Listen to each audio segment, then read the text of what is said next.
पंडीराम मंडावी जी अपना काम करते हैं और जिस काम के नाम से उनका पूरे देश भर में नाम हुआ है वही मैं आया हूँ उसी जगह।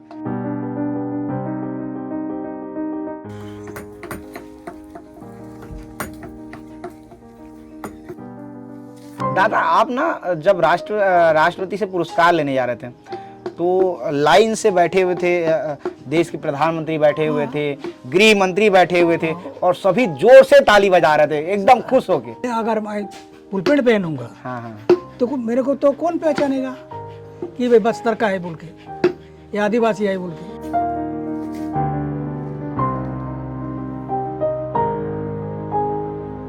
कर तो मैं ये 15-16 साल की मेरा उम्र था, वहाँ से ये कुछ छोटे मोटे करते करते कर ही रहा हूँ। 15 साल की उम्र से कर रहा हूँ। पंडीराम मंडावी जो हैं, जो सिर में गमछा लगाते हैं, कोटी पहनते हैं, नीचे लुंगी पहनते हैं, वो जो है नारायणपुर में नहीं है, नारायणपुर से बाहर भी उनका नाम है, नारायणपुर से बाहर पूरे देश में और विदेशों में भी नाम है।